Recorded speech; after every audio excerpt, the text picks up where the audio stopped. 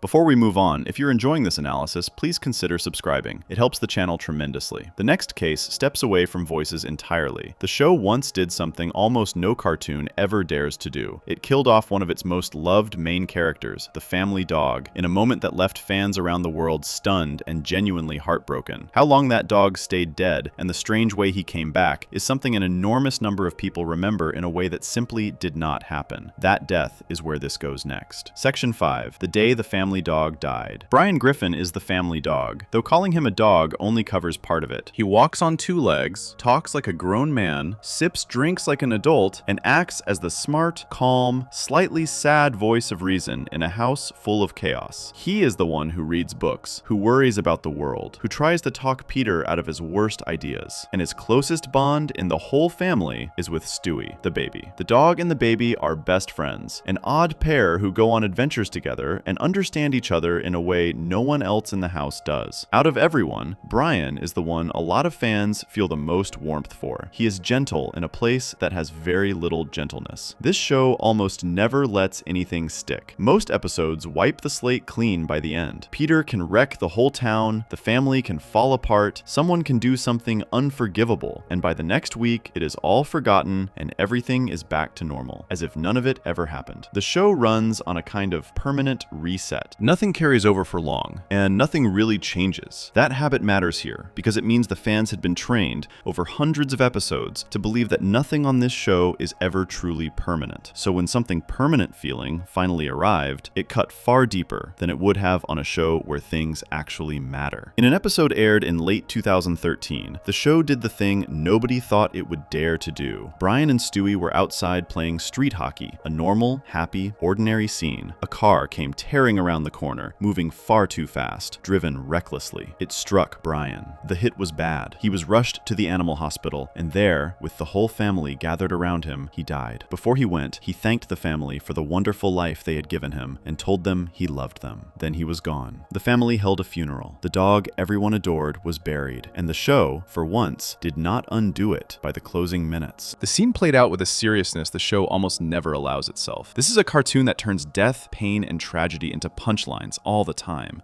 that laughs at things most shows would never touch. For Brian's death, it dropped the jokes. The moment was quiet and genuinely sad, played straight, meant to hurt. The show broke its own usual rules and treated the loss as real. That choice is a big part of why the moment landed so hard. A show built on never taking anything seriously suddenly took something completely seriously, and the shock of that shift drove the moment deep into people's memories. Almost right away, the family brought home a new dog. His name was Vinny. He was nothing like Brian. Where Brian was calm and thoughtful and a little gloomy, Vinny was loud, brash, and built out of big, broad Italian-American jokes. He was voiced by an actor named Tony Sirico, who was famous for playing a gangster on a well-known crime drama, and that tough, street-smart energy came right through into the dog. Vinny moved into the house, neighbors took Brian's spot and started changing the whole feel of the family. A new dog was sleeping in the dead dog's place. That detail made the loss feel even more final, because the family had not just lost Brian, they had moved on and replaced him. Out in the real world, fans did not take it well at all. The reaction was loud, fast, and genuinely emotional. People were upset in a way that went past the usual chatter about an episode. They were hurt. A beloved character, one a lot of people had quietly grown attached to over many years, had been killed off and buried, and the audience reacted the way people react to losing something they love. Anger, grief, disbelief, all of it poured out at once. Within hours of the episode airing, an online letter appeared, the kind people sign their names to in order to demand something, asking the show to bring Brian back. It started gathering names quickly, climbing fast as more and more upset fans added themselves to it. The outcry made the news. A cartoon dog dying had become a real event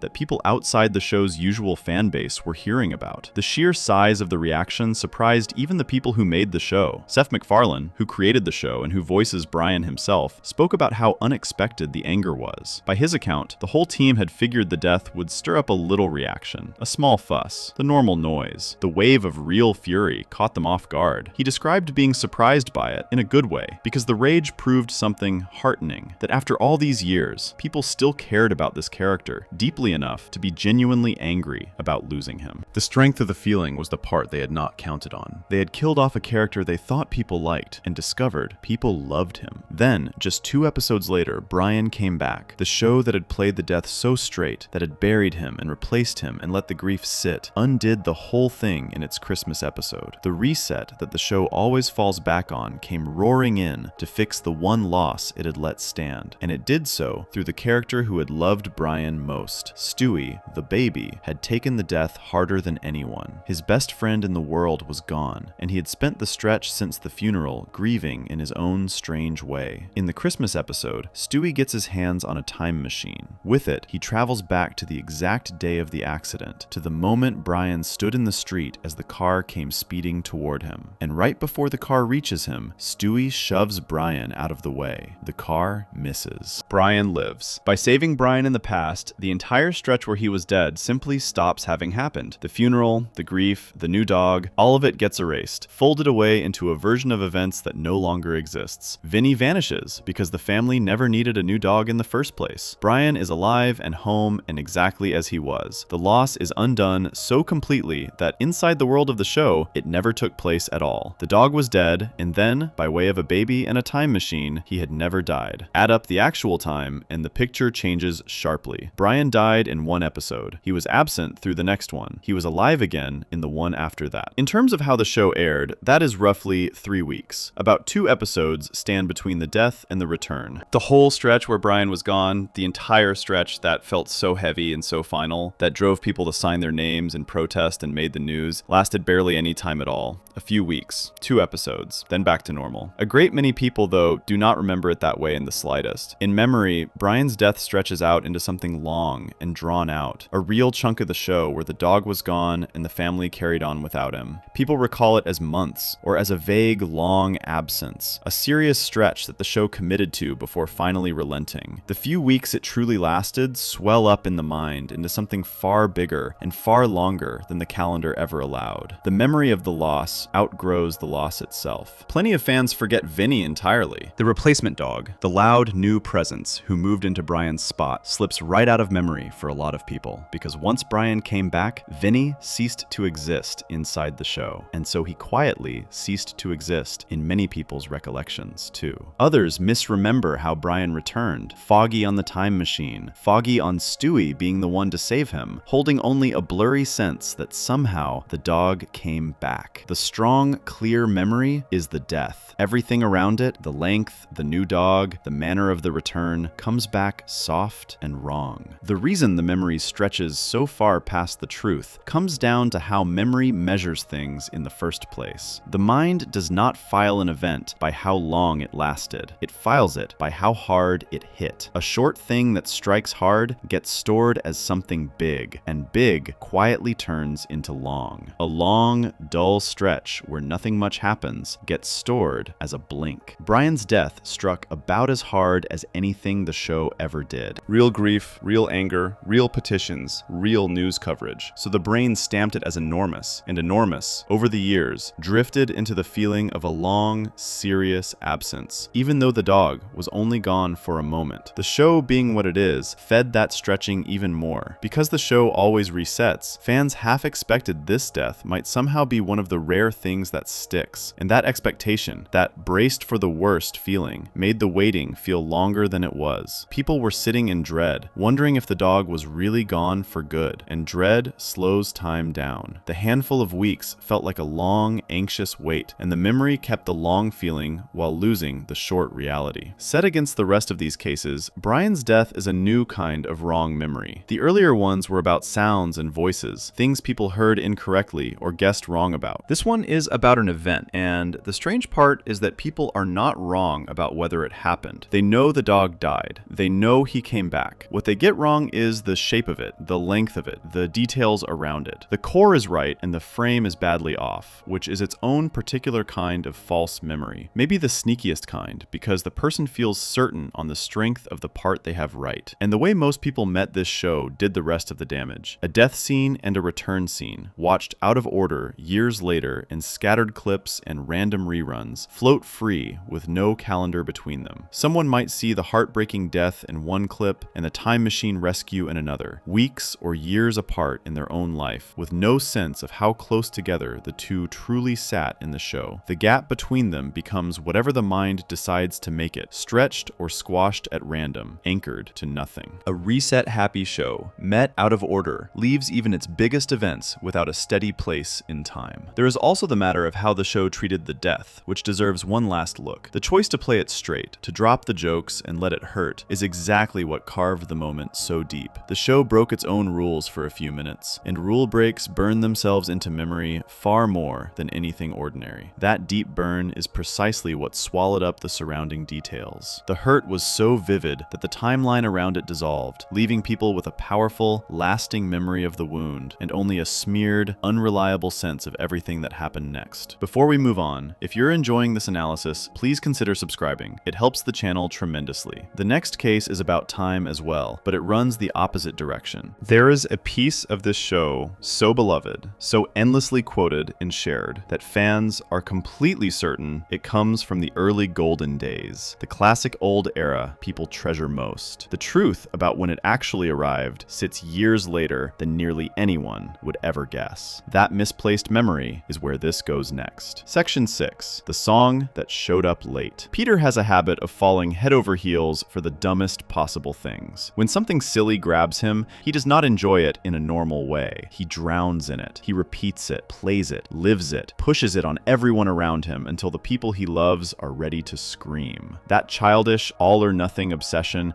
is one of the most reliable engines of comedy in the whole show, and one of the most famous times it ever fired involves a single old song. The bit goes like this. Peter rediscovers a song that does almost nothing except repeat over and over and over that the bird is the word. There is barely anything to it. It is a goofy, simple tune with a chorus that just keeps insisting on this one nonsense idea about a bird, and Peter becomes completely consumed by it. He plays it constantly, sings it everywhere, blasts it until the whole family is losing their minds, until the joke becomes the sheer, punishing repetition of a song that has no business being anyone's entire personality. The comedy comes from how little the song offers, and how totally Peter gives himself over to it anyway. All of this comes from an episode that aired in the fall of 2008. That date is the heart of this whole section, so it is worth letting it sit. The fall of 2008. The episode is called I Dream of Jesus, and it landed in the show's 7th season, deep into the show's life, years after the cancellations and the long quiet stretch and the surprising comeback. This beloved, endlessly repeated bit, the one so many people treasure as pure classic Family Guy, arrived in 2008. The song at the center of it is a real one, and it is genuinely ancient. It came out in the early 1960s, more than 40 years before the episode that made it famous to a new generation. So the tune Peter falls in love with was already an old, dusty oldie by the time the show ever touched it, a relic from a different era of music that the writers pulled back into the spotlight for a joke. That detail matters more than it seems, and it comes back later in this section. Inside that same episode, a second strange thing is happening alongside Peter's obsession. He stumbles across Jesus Christ working behind the counter at a music shop, and he sets out to tell the whole world that Jesus has returned. Meanwhile, Brian and Stewie get so sick of the bird song that they take matters into their own hands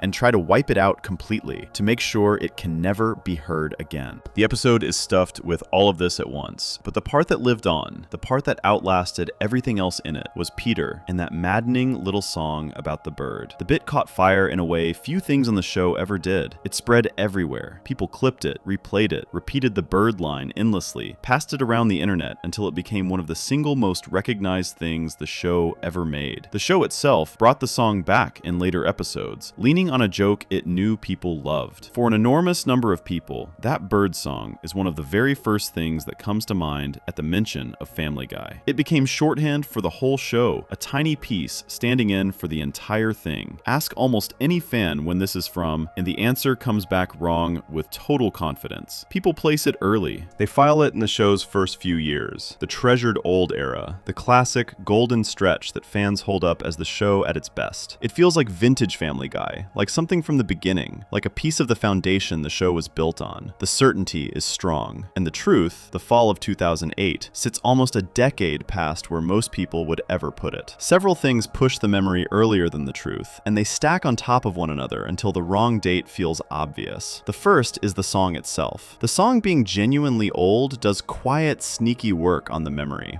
The tune is a real oldie from more than 4 decades before the episode. It sounds old. It carries the crackle and the feel of a different time. And the mind, hearing something that feels old, tends to tag the whole package as old, including the cartoon bit wrapped around it. The age of the song bleeds onto the age of the memory. People half remember an old-feeling song attached to a Family Guy joke, and the old feeling quietly spreads until the joke itself gets stamped as early and classic, even though only the song is actually ancient. The behavior itself points the memory backward too. Peter drowning in a childish obsession, repeating a dumb thing until everyone around him breaks, is about as classic Peter as it gets. That exact flavor of comedy, the simple-minded, repetitive, maddening Peter, is the energy people most associate with the early years of the show, the stuff they think of as the original recipe. So when the brain meets a bit built on that energy, it sorts it in with the early years on instinct, because that is where that kind of joke feels like it belongs. The bit matches the early vibe so well that the mind assumes it must come from the early days, and the way it spread added the final push. The bird bit became one of the show's earliest, truly massive internet moments, back when sharing little clips around the web was still a fresh and growing thing. It has been floating around online for a very long time now. A thing that has been everywhere for that long starts to feel like it has been around forever, and the feeling of forever reads in the mind as from the beginning. The longer a clip has lived in the wild, the older its actual source feels, even when the two have nothing to do with each other. Here is the part that ties all of this straight back to the very first thing covered in this video. The reason season 7 feels early is that the number is low, and a low number naturally seems to mean early. Most people, looking at a 7th season, picture a show that has only been around a little while. That picture would be right for almost any normal show. It is dead wrong for this one, because this show's timeline is bent badly out of shape by its death and its comeback. A low number like 7 carries an assumption baked into it, the assumption that the seasons came one after another in a tidy, unbroken line. People assume season 7 means the show was 7 years old, give or take. Still fairly young. That assumption skips over everything covered at the start of this video. The cancellations, the long gap, the years the show spent dead before clawing its way back. The original run only reached 3 seasons before the network killed it off. 3. Everything from the 4th season onward belongs to the comeback era, the new life the show earned through reruns and DVD sales years after it had been buried. The seasons did not roll out in a smooth, steady line at all. They came in 2 separate chunks with a long dead stretch in the middle, and the comeback chunk is far larger than the original. So the season numbers do not map cleanly onto how old the show was when each one aired. So a bit from season 7 is not from the early days in any sense. It comes from well into the revived show, around a decade after that first Super Bowl night, made by a show that had already died, already been replaced as gone, and already come back from the grave. The number sounds young. The reality is that the show was already old, already on its second life, already a long way from the classic years people people are picturing. Anyone who does not know the death and comeback story, which is almost everyone, naturally reads Season 7 as early and naturally misfiles the bird bit decades too soon. The forgotten history from the start of this video reaches right into this case and scrambles it. Memory is famously bad at dating things in the first place, even without a bent timeline, making it worse. The mind holds on to how something felt with an iron grip and lets go of when it happened almost instantly. People can recall a moment in vivid detail, every sound and feeling intact, and have no real idea what year it landed in. The emotional core stays sharp, while the timestamp dissolves. So a beloved bit gets remembered richly, fully, completely, except for the one piece that this whole section turns on, the date, which the mind quietly tossed out long ago as unimportant. The date is one of the first things the brain decides it does not need. In the moment of laughing at Peter and the bird song, nobody is recording what year it is. The joke matters, the year does not. So the year never really gets saved, and later, when someone tries to recall when the bit is from, there is no stored answer to pull up. The mind does the only thing it can. It guesses, using feel as its only guide, and feel says old, classic, early. The guess arrives dressed up as a memory, confident and clear, built on nothing but a vibe. Most people, on top of all that, met this bit the same way they met everything else in this show, as a loose clip with no episode and no season and certainly no date attached. A standalone piece of video, shared and reshared, carries no calendar on it. There is nothing in a clip to tell a person when it came from. So the bit arrived in most people's lives already stripped of its timestamp, a free-floating fragment with no anchor in time. And a fragment like that gets dated entirely by how it feels. The way the show was consumed cut the date clean off before the bit ever reached anyone, leaving the mind to fill the blank with a guess that runs years early. Set beside the dog's death from the last section, this case rhymes in a telling way. Brian's death was an event whose length got stretched out in memory, a few weeks swelling into a long, drawn-out absence. The bird song is a bit whose birthday got dragged backward in memory, a 2008 moment sliding all the way into the early classic years. One memory stretched time, the other moved time. Different errors, same broken clock underneath. Both are mistakes about time, and both grow from the exact same soil. A show met in scattered pieces, out of order, through clips and reruns with no calendar attached, watched by people who have no idea the show ever died and came back. Under those conditions, the audience loses any steady sense of when anything happened. Events float free. Bits drift to wherever they feel like they belong. The death feels long because it hit hard. The bird song feels old because the tune is old, and the joke is classic, and the clip has been everywhere forever. In both cases, the feeling wrote the memory, and the feeling got the time completely wrong. Before we move on, if you're enjoying this analysis, please consider subscribing. It helps the channel tremendously. The next case is the largest shift of all, and it sits on the smallest member of the family. The baby everyone now thinks of as a lovable, clever, harmless little oddball, all gadgets and silly schemes and funny remarks, began as something genuinely dark. In the early days, he had two clear and serious goals that the cuddly modern version has buried so deeply that fans who only know recent episodes often flatly refuse to believe what he used to be. That hidden beginning is where this goes next. Section 7. The baby who wanted to rule the world. Stewie Griffin is the baby of the family, about 1 year old, and he is one of the most beloved characters the show has ever produced. He talks in a fancy, proper, upper-class voice, the kind that sounds like it belongs to a much older and much richer man than a toddler in a yellow shirt. He carries a teddy bear named Rupert everywhere he goes. He builds wild machines, time machines among them, and goes off on long adventures with Brian, the family dog and his closest friend. He says strange, dramatic, over-the-top things that make no sense coming from a baby. For most fans, Stewie is the clever, funny, harmless little oddball, the smartest and silliest member of the family rolled into one tiny person. That version of Stewie, the lovable weirdo with the gadgets and the teddy bear and the goofy schemes, is the one nearly everyone carries around. He feels gentle underneath all the strangeness. He is the baby who gets into trouble and goes on quests and cracks odd jokes, the cuddly heart of a lot of the show's best moments. The idea that he could ever have been anything other than this funny, harmless little creature seems almost silly, and that is exactly the problem. Because at the start, Stewie was something else entirely. In the early days, though, Stewie was genuinely dark. He had two clear and serious goals, and the show stated them plainly and returned to them again and again. The first goal was to kill his own mother, Lois. The second was to take over the world. This was not a soft, cuddly baby with funny quirks. This was a tiny, evil genius who treated his own mother as his enemy and the entire planet as something he intended to rule. The harmless oddball everyone loves now started his life on the show as a would-be killer and a would-be conqueror. The show played this dark side completely straight as the character's whole driving force. Stewie spent his early episodes scheming. He built weapons and strange devices, many of them aimed at getting rid of Lois, who he saw as the main thing standing between him and his plans. He delivered long, dramatic villain speeches, the kind a bad guy gives in a movie, except coming from a baby in a high chair. He talked about conquering the world as if it were a simple matter of finishing his to-do list. Lois was not his loving mother in those days, so much as the obstacle he most wanted out of the way. His hatred of her and his hunger to rule everything were the engine of nearly everything he did. There is an early moment that captures the whole thing in a few words. Speaking about the tension between himself and his mother, Stewie explains that it is not exactly that he wants to kill her, it is that he wants her to no longer be alive. The line is chilling and funny at the same time. A baby splitting hairs about how, precisely, he would like his own mother gone. That little speech is pure early Stewie, a creature who thinks about doing away with his mom the way other children think about snacks. The casual darkness of it is the joke, and the show leaned into that darkness hard. Over the seasons, all of that quietly drained away. Somewhere around the later part of the second season and on into the third, the murder plots thinned out and the talk of ruling the world faded. Stewie stopped being written as a villain and started being written as a lovable troublemaker instead. The schemes against Lois dried up, the world conquest speeches grew rare and then mostly vanished. In their place came the gadgets and adventures Stewie, the funny, eccentric, harmless baby who pals around with a dog. The dangerous edge dulled into silliness, and the silliness took over completely. The dark goals did not vanish in a single episode, but they did vanish. The show simply stopped reaching for them, the way a writer drops an idea that has run its course. Each season, Stewie grew a little softer, a little sillier, a little more about strange humor and odd remarks, and less about menace. The plotting baby who wanted his mother dead became the playful baby who wanted to go on a road trip with his best friend. By the time most modern fans were watching, the villain had been gone for years, replaced so thoroughly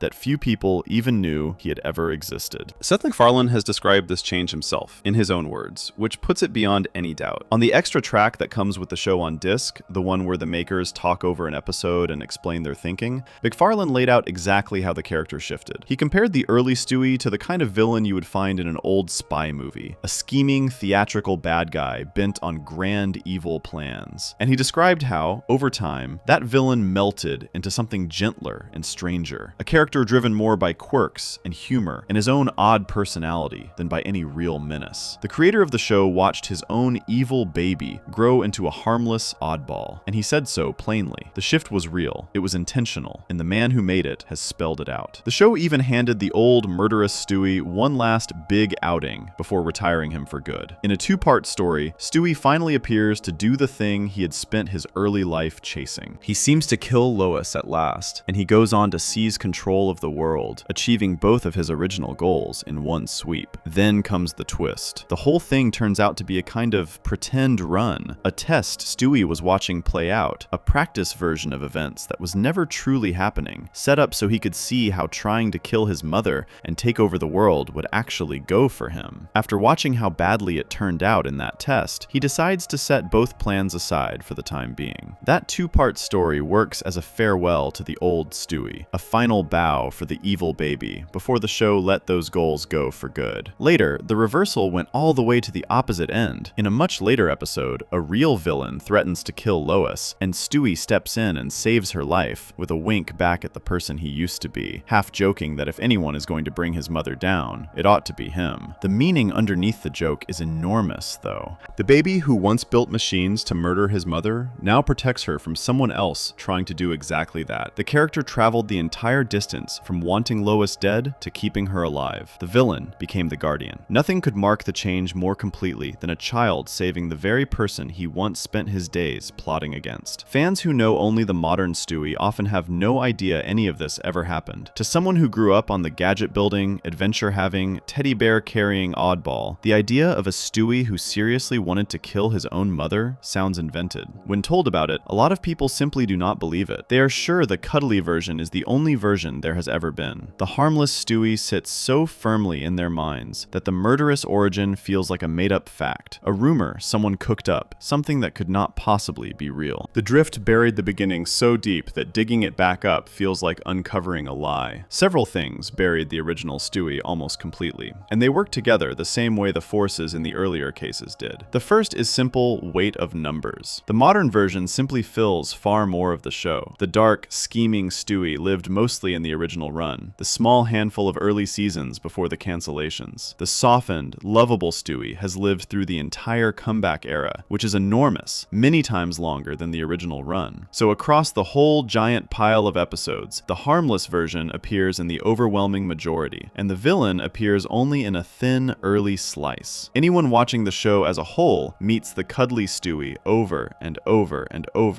and the murderous one almost never, simply because there is so much more of the former. The math itself buries the beginning. The look never changed, and neither did the voice, which hid the transformation perfectly. Stewie is drawn the same in the first episode and the 500th. Same shape, same yellow shirt, same football-shaped head, same teddy bear under his arm. And the voice stayed steady too, the same performer giving him that fancy accent across the whole run. So nothing on the surface ever signaled that the creature underneath had changed completely. The shell stayed identical, while the insides were swapped out entirely. This echoes what happened with Meg, where a steady drawing hid a voice that had changed. With Stewie, a steady drawing and a steady voice together hid a personality that had been rewritten from the ground up. The familiar outside fooled everyone into assuming the inside had always matched. And once again, people met the show out of order, mostly through its later life. The way nearly everyone found Family Guy, through the comeback era episodes, the endless reruns, the clips passed around online, meant they met the soft, funny Stewie first, and met him most. That version became their baseline, their idea of who Stewie simply is. The early villain sat buried at the very bottom of a stack that most people never started from, in episodes from a struggling early run that few newcomers ever sought out. People absorbed the ending of the character's change without ever seeing the beginning, and so the ending became, in their minds, the whole story. A character can drift so far from where they began that their own origin becomes unbelievable to the people who love them. That is the strange truth at the center of this case. The change was so complete, so thorough, that it did more than just update the character. It erased the earlier one, at least in the memory of the audience. The villain did not simply step aside for the oddball. The villain was overwritten by the oddball, painted over so fully that most fans never knew there was anything underneath. Memory keeps the loudest version and quietly deletes the rest. The mind does not hold two Stewies side by side, the early killer and the later goof, filed neatly as two stages of one character. It keeps the one it saw most, the one that filled the most episodes and made the strongest impression, and it treats that single version as the timeless, only ever truth. The other version, the one that came first, gets dropped so completely that it can later return as a shock, a fact that feels brand new, even to a lifelong fan. The brain ran out of room for the beginning and kept only the part it knew best. Set against every case so far, Stewie completes a pattern. The opening song was a sound a crowd misheard. Meg and Cleveland were voices hiding truths about the people behind them. Brian's death was an event whose shape and length got bent in memory. The bird song was a moment whose date got dragged years out of place. And Stewie is a whole self, an entire personality and set of goals, rewritten in the audience's memory, the original deleted by the version that came to rule. Different pieces of the show, different kinds of mistakes, all of them growing from the one root planted at the very start of this video. A show met out of order, mostly in its long second life, with a forgotten death and return bending its whole timeline, so that the early truth of nearly everything keeps getting buried under the version people actually took in. Before we move on, if you're enjoying this analysis, please consider subscribing. It helps the channel tremendously. The next case is smaller and stranger, and it sits on a character almost everyone has seen. There is a recurring figure famous for one very specific thing he does with Peter, a thing fans quote and replay and adore. Two basic facts about him slip past nearly everyone, though. The first is that he has a name at all. The second is the small, petty, almost laughably minor reason their whole long-running feud ever began in the first place. That overlooked character is where this goes next. Section 8. The giant chicken has a name. Every so often, Peter crosses paths with a giant chicken, and when he does, the whole world around them stops mattering. staggering. This is a chicken the size of a grown man, standing upright, throwing punches like a heavyweight, and the two of them fall into a fight the moment they meet. These are not quick scuffles. They are enormous, drawn-out, wildly destructive brawls that go on far past the point of any sense, tearing through buildings, smashing across the town, crashing through anything in their path, escalating again and again when any normal fight would have ended 10 times over. The two of them pound each other into the ground, get back up, and keep going. Until finally, they stop, dust themselves off, and part almost politely, as if nothing happened, until the next time fate throws them together and it all kicks off again. The fights are something the show became famous for. They are some of the most over-the-top, most ridiculous, most beloved action the show ever put on screen, and a big part of the joke is how seriously the show plays them. The animation goes all out. The fights look and move like the climax of a big action movie, except the people involved are a fat cartoon dad and a giant chicken. They run long on purpose, dragging out well past the point of reason, and that overkill is exactly what makes them so funny and so memorable. Out of everything the show has done, these brawls sit near the very top of what fans quote, share, and rewatch. Fans adore these brawls and have watched them over and over for years. The giant chicken is one of those characters that almost everyone who has seen the show can picture instantly. The fights get clipped and passed around constantly. People who barely watch the show still know the giant chicken. He is, in his own strange way, one of the most recognizable figures the show ever made. A human-sized bird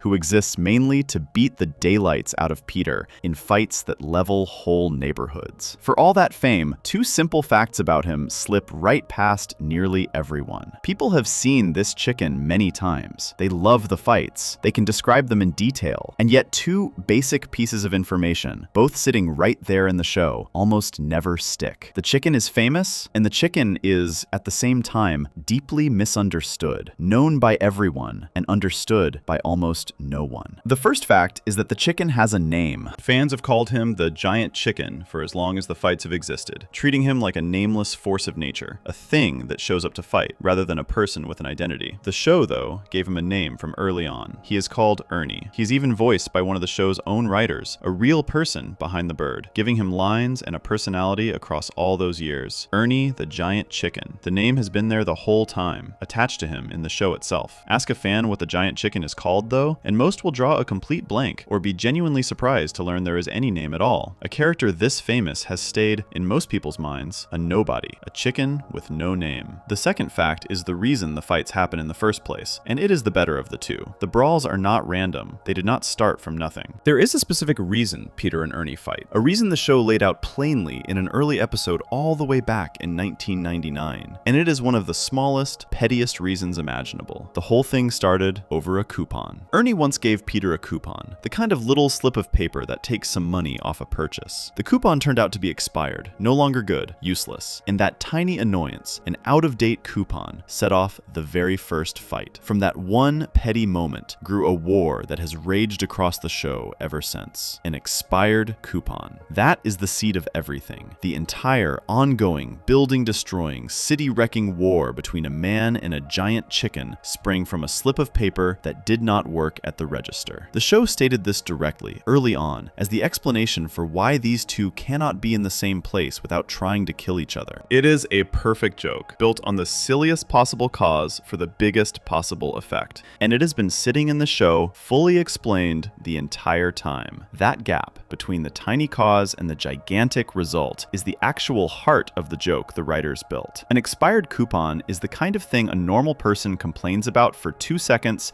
and then forgets forever. It is nothing. It is the smallest of small irritations. For Peter and Ernie, it became a lifelong blood feud, fought across whole cities with no end in sight. The comedy lives entirely in that mismatch, in how absurdly out of proportion the response is to the trigger. The fights are funny on their own as pure overkill, but they become far funnier the moment a person knows that all of this, every shattered building and every endless punch, traces back to a coupon that expired. And most fans have enjoyed the fights for years without ever knowing the very thing that makes them funniest. A great many fans are sure the fights are simply random. They believe the brawls just happen, that the chicken is a kind of recurring gag with no story behind it, that Peter and the bird fight for no reason at all, because the show is silly, and that is enough. That belief feels reasonable. It is also wrong. There is a reason, a clear and stated one, and it is the coupon. The fans who are certain the fights are causeless are confidently wrong about a thing the show explained out loud, and the fans who are certain the chicken has no name are confidently wrong in the same way. Two firm beliefs, both held by huge numbers of people, both contradicted by the show itself. Several things let these facts slip past so completely, and they work together the way the forces in every earlier case did. The first and biggest is the sheer noise of the fights themselves. The fights are pure loud action, and loud action swallows everything quiet around it. When a scene is wall-to-wall destruction, fists and crashes and collapsing buildings, the eye and the mind lock onto the chaos. That is what the brain is built to watch. A name spoken once and a coupon mentioned in passing are the quietest possible details, and quiet details get crushed flat under loud ones. In the middle of a brawl that is tearing a city apart, who is going to hold on to the bird's name or the paperwork that started it? The brain keeps the explosions and throws away the small print. The spectacle wins every time, and the little facts lose. The explanation on top of that was a single quick line dropped in an early episode and then mostly left alone. The reason for the feud, the coupon, was stated once, fast, in a 1999 episode near the start of the show. As the fights grew bigger and more famous over the years, the show rarely stopped to remind anyone why they were happening. So the cause sat in one easy-to-miss early spot while the effects piled up across the whole run. The reason was given a single time, and the fights happened over and over and over. Anyone who missed that one early line, which is almost everyone, had no way to learn the cause from the fights themselves, because the fights just fight. They do not explain. And people met the fights the same way they met everything else in this show, as standalone clips cut loose from any episode. The brawls are perfect material for sharing, big and loud and instantly entertaining, so they traveled all across the internet as pure action, with no episode around them and no explanation attached. A person could watch the giant chicken fight a dozen times in clips and never once see the early scene that explains the whole thing, because that scene lives in a completely different episode that the clips never touch. The sharing spread the spectacle far and wide and left the story behind entirely. Everyone got the fireworks. Almost nobody got the reason for them. The mind is built to keep what is loud and drop what is quiet. In this case, shows it almost perfectly. Memory holds tight to the dramatic, the emotional, the big and flashy, and lets the small, ordinary, explaining details fall away. So in any huge moment, the huge part survives, and the little parts that give it meaning evaporate. A name, a coupon, a reason. These are exactly the kind of small, quiet facts the mind decides it does not need in the middle of all that noise, and so they vanish, leaving people with a vivid memory of the fights and a blank where the basics should be. So a person can love something completely while knowing almost nothing about it and feel certain there is nothing to know. That is the strange state most fans are in with the giant chicken. They love him. They love the fights. They would happily talk about how great the brawls are, and they are missing the two simplest facts about him, while feeling sure those facts do not exist. That the chicken is just a nameless thing that fights for no reason. The love is real, and the knowledge is empty, and the emptiness feels full because the mind does not announce the things it failed to keep. This case differs from the ones before it in an important way, and the difference is worth naming. The earlier cases were mostly about getting something wrong, a word misheard, a voice with a hidden truth, an event bent out of shape and memory, a bit dated to the wrong year, a character rewritten in people's heads. This one is about never noticing in the first place. Fans did not misremember the chicken's name because they never caught it. They did not misremember the coupon because they never registered it. The information went in one ear and out the other, or never went in at all, drowned out by the noise of the fights. Whether a truth gets rewritten or simply never absorbed, the end result lands in the same place, and the root underneath is the same root running through this entire video. A show met loud and out of order in clips and reruns and shared fragments, delivers its spectacle and leaves its small truths behind. The misheard song, the hidden voices, the misshapen death, the misdated bird bit, the rewritten baby, and now the nameless feeling chicken with the forgotten coupon. All of them come from people meeting this show in pieces, with the loud parts traveling and the quiet parts staying buried. A fan ends up sure they know this show inside and out and stands there confidently wrong about the basics of something they have watched a dozen times and laughed at every time. Before we move on, if you're enjoying this analysis, please consider subscribing. It helps the channel tremendously. The next case is the strangest of all because it is not about a thing people remember wrong. It is about a thing many people people in one entire country were never allowed to see at all. A real, finished, complete episode of the show was made and then blocked from ever airing on television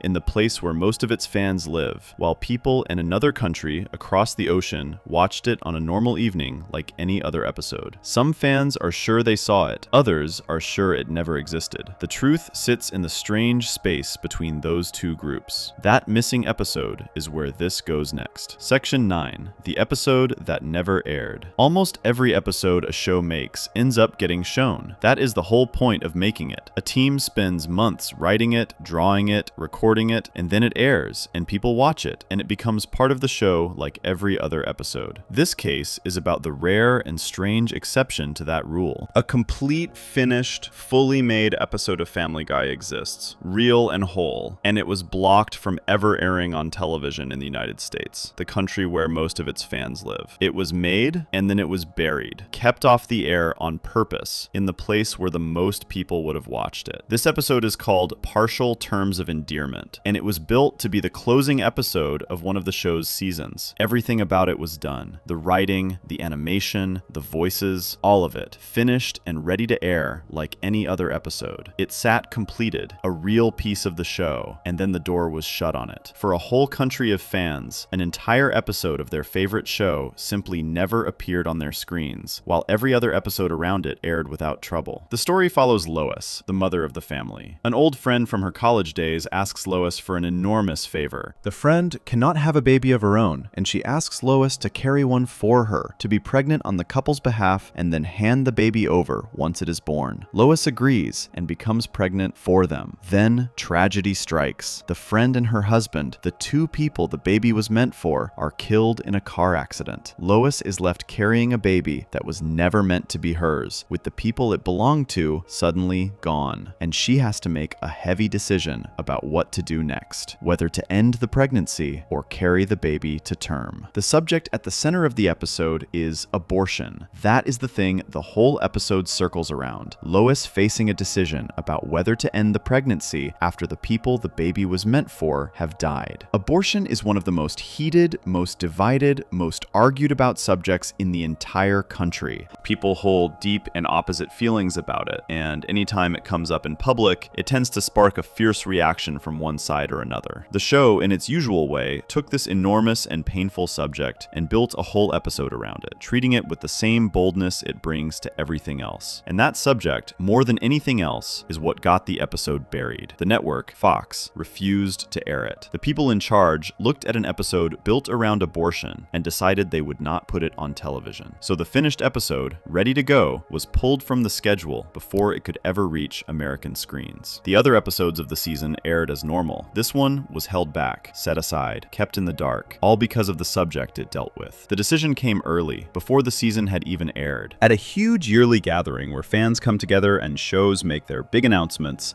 the word came out in 2009 that this episode would be blocked. So it was not as if the network tried it, saw a bad reaction, and pulled it. They decided ahead of time, before anyone outside the show had seen a frame of it, that it would never air. The episode was condemned before the season around it had even begun. The head of the network explained the thinking behind it, and the explanation is revealing. By his account, the subject was extremely sensitive, the single most heated of all the heated topics, arriving at a tense and uneasy time. The episode, in his view, felt like it could cause real trouble, and putting it on the air simply was not worth the risk that came with it. And here is the part that stands out. He admitted that the episode actually handled the difficult subject well. The problem was never that the episode was bad or poorly made. The problem was the subject itself and the trouble it might stir up. A well-made episode was buried not for any failing of its own, but purely for what it dared to be about. Across the ocean, the very same episode had a completely different fate. In the United Kingdom, there was no ban at all. The episode was treated like any other, slotted into the normal schedule, and shown to the public on a regular evening of television. The thing that was forbidden on one side of the ocean was perfectly ordinary on the other. The same finished episode, identical in every way, was a banned and buried secret in one country, and a normal night of television in another. On a summer evening in 2010, a British channel aired the episode in its usual primetime spot, the main evening hours when the most people are watching, exactly where any other episode would go. Around 1 million homes tuned in and watched it. It drew good reviews. People in Britain simply watched the banned episode episode, enjoyed it, and went to bed, with no sense that across the ocean this exact episode was a forbidden thing that millions of American fans were not allowed to see. For them, it was just another Family Guy. For American fans, depending on how they watched the show, it was either a rumor, a mystery, or a thing they would have to go out of their way to find. Back in the United States, there was one way to see it after all, though not on television. The episode was released on disc, on home video, in 2010. So American fans could not catch it on the air, but they could buy it and watch it at home if they knew it existed and went looking for it. The episode sat on store shelves, fully available for purchase, a real product a person could own, while at the same time being completely absent from every television channel in the country. It existed and did not exist at the same time, depending entirely on whether a person happened to buy the disc or only ever watched on TV. Years later, in 2012, a few small pieces of the episode finally slipped onto American television. The show aired a special looking back over its long run, and inside that special, some footage from the banned episode appeared. So a sliver of it eventually reached American screens, tucked inside a retrospective, years after the fact. The full episode itself, though, stayed off the air, and as far as a normal television viewing of the show goes, it remained missing. Bits of it surfaced, the whole of it stayed buried. All of this created a strange split in the memories of fans, and that split is what makes this case the eeriest one in this entire video. Because of how the episode existed in some places and not others, on disc but not on television, abroad but not at home, the people who love this show ended up with two completely opposite memories of whether this episode is even real. The same show, the same fan base, and two camps holding directly contradictory beliefs about a basic fact. Some fans saw it. They bought the disc, or they lived in a country where it aired, or they caught the footage in the later special, and they remember it clearly. To them, the banned abortion episode is plainly real. They watched it. They can describe it. They know exactly what happens in it. For these fans, there is no mystery at all. The episode is as real as any other, a thing they have seen with their own eyes. Other fans never crossed paths with it in any form. They only ever watched the show on television and on streaming, the normal ways. And through all of those, this episode was simply not there. It was never in the lineup. It never came up. So, as far as their experience goes, no such episode exists. They watched the show faithfully, episode after episode, and never once hit this one because it was never placed where they were looking. Their honest, complete memory of the show has a hole in it shaped exactly like this episode, and they have no idea the hole is there. The two groups argue about it, and the arguments get heated. One side insists there is a banned episode where Lois faces this decision, a real episode that was blocked in the United States. The other side is sure that is nonsense, a made-up internet story, a myth, the kind of fake fact people pass around for attention. The first group knows they are right because they saw it. The second group knows they are right because they never did, and they watched everything. Both sides feel certain, and both sides feel the other side is plainly mistaken. Both groups are partly right, which is exactly why the argument never resolves cleanly. The episode is real. It was made, it was finished, it aired abroad, it came out on disc, pieces of it reached American television. The fans who say it exists are correct. And the episode was kept off American television, never aired the normal way, so the fans who say they never saw it and that it was not part of the show they watched are also telling the truth about their own experience. The reality of the episode depends on where a person was and how they watched, which means two honest fans can carry two opposite truths and both be reporting their world accurately. The reason the confusion comes so easily is that the episode lives in a gap. It exists, it is real, it is a true part of the show, and yet it sits outside the normal flow of how the show reached people. Never on television, only on disc and abroad, and in scattered later pieces. So whether this episode is part of a person's memory of the show comes down entirely to a roll of the dice, to whether they happen to buy a disc or live in the right country. The episode falls into a blind spot for most people, a spot the usual ways of watching never point at. For a show watched mostly on television, reruns, and streaming, an episode that lives only on disc and overseas is close to invisible. All the main doors people use to enter this show skip right past it. A fan could watch every single episode available to them through the normal channels, feel they had seen the whole show, and still have completely missed this one, because it was never behind any of the doors they walked through. Their sense of having seen everything would be honest and thorough and still wrong, with a missing piece they never had any way to notice. Rumors rushed in to fill the gap, the way rumors always do around something hidden and forbidden. Because Because the episode was banned, mysterious, talked about in whispers, stories about it spread, and stories that spread by word of mouth get bent and tangled along the way. Some people heard there was a banned episode and shrugged it off as a tall tale. Others heard about it and pictured something quite different from what it really was. The talk about the missing episode became its own messy cloud of half-truths and guesses, so that even the fans who had heard of it often carried a warped version of the facts. The gap did not stay empty. It filled up with rumor, and rumor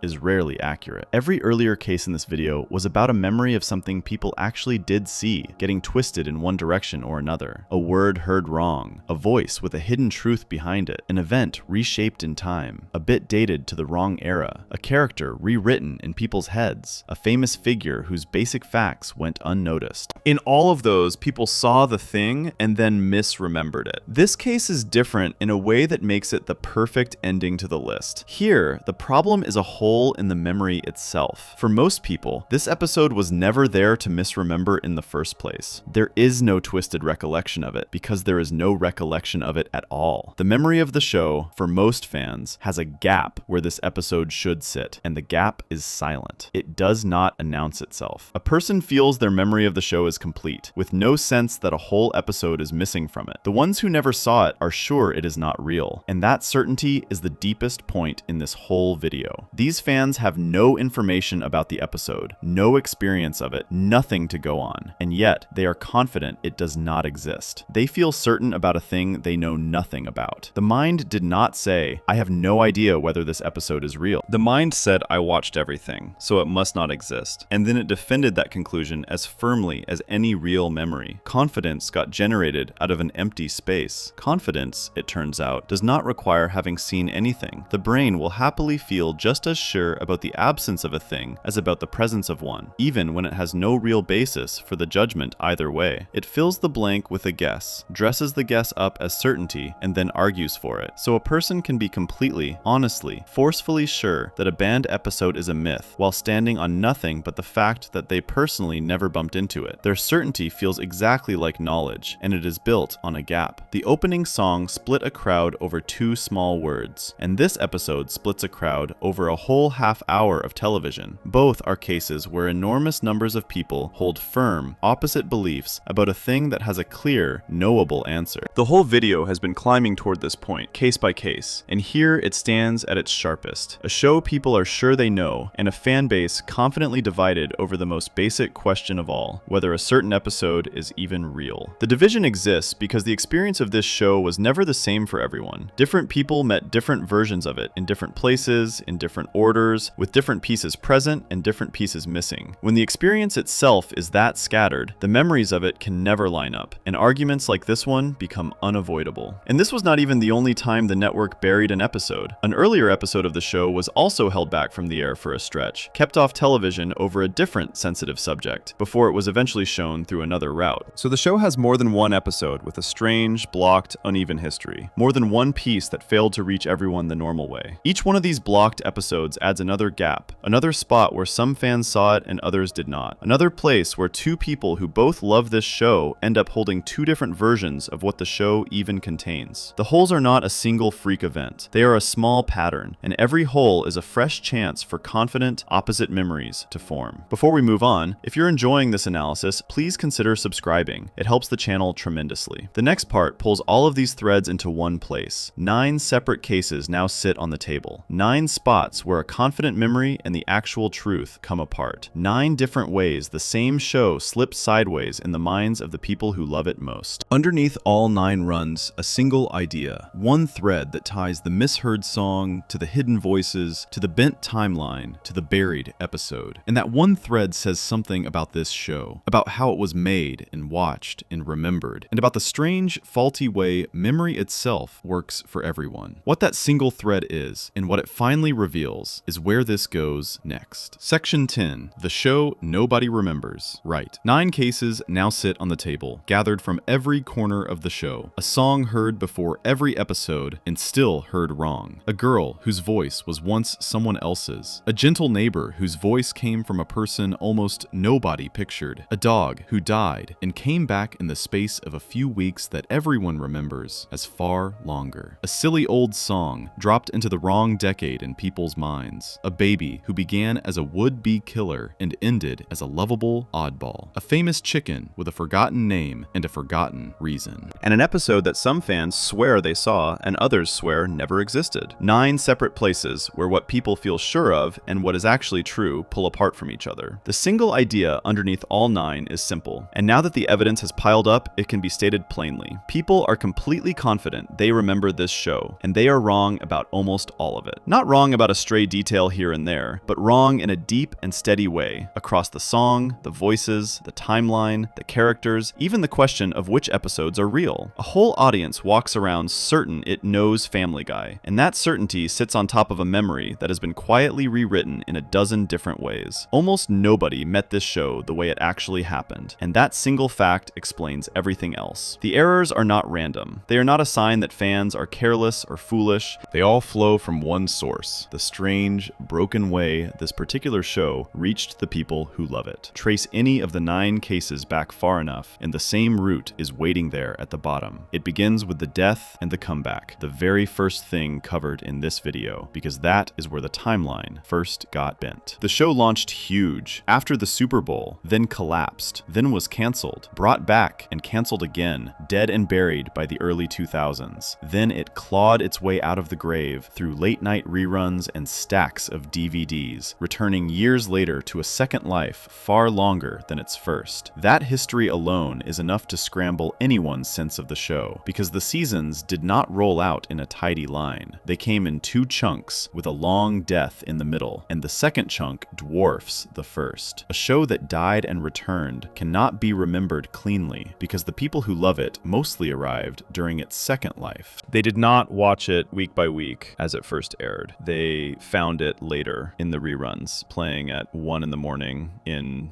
DVD sets borrowed from a friend, and watched 20 episodes deep in a single weekend in short clips passed around online with no episode and no date attached. They met it half asleep, out of order, in scattered pieces, with no calendar and no map. And a show met that way does not get stored as a clear, ordered memory. It gets stored as a pile of fragments, and the mind, hating a messy pile, quietly builds those fragments into a tidy, confident version that feels complete and is mostly invented. From that one root, every branch grows. The scattered, sleepy, out-of-order way the show reached people is the thing that produced each of the 9 wrong memories, one after another, in its own particular way. The opening song is the purest example of all, because it should be impossible to get wrong. It plays before every single episode, in plain sight, on purpose, heard by the same people hundreds of times, and still, a massive crowd hears a swear where 2 gentle words are sung, hears it so firmly that the man who made the show re-recorded the line to fix it, then put the original back, then openly joked about the whole mess inside the show itself. A thing heard that many times, that clearly, remembered that wrong, proves the point harder than anything else could. Familiar does not mean remembered correctly, because hearing is partly guessing, and a guess that sets early sets hard. 2 of the cases were voices, and they rhyme with each other. Meg sounded like a completely different performer in the early days, a change handled so quietly that most fans never knew it happened. Cleveland sounded the same for 20 years, while the truth about the person behind that voice stayed hidden until the day he chose to step away. One voice changed in secret. One voice stayed the same, while its secret kept. Both slipped past the audience for the same reason, because a cartoon never shows the person doing the talking. A cartoon hides the person behind every voice, and the mind cannot stand that empty space, so it fills the space with a guess. The audience hears a voice attached to no real face, and quietly invents a face to go with it. A picture built from the voice and the character and 100 small assumptions. A picture that feels solid and is often completely wrong. With Meg, the picture skipped over an entire early performer. With Cleveland, the picture got the man behind the voice nothing like right. The drawing stayed steady in both cases, the same lines and colors episode after episode, and that steady picture papered right over the truth underneath. 2 more cases were about time, and they bent it in opposite directions. Brian's death lasted only a couple of episodes, a few short weeks, and the memory of it swells into a long, drawn-out absence. The Silly Bird song arrived in 2008, deep in the comeback era, and the the memory of it slides all the way back into the treasured early years. One memory stretched time longer than it was. One memory dragged a moment decades out of place. The clock underneath both is broken in the same way. Memory does not measure time by how long something lasted. It measures by how hard the thing hit. A short event that strikes deep gets filed as enormous, and enormous quietly becomes long, which is why a few weeks of grief over a dog swelled into a remembered eternity.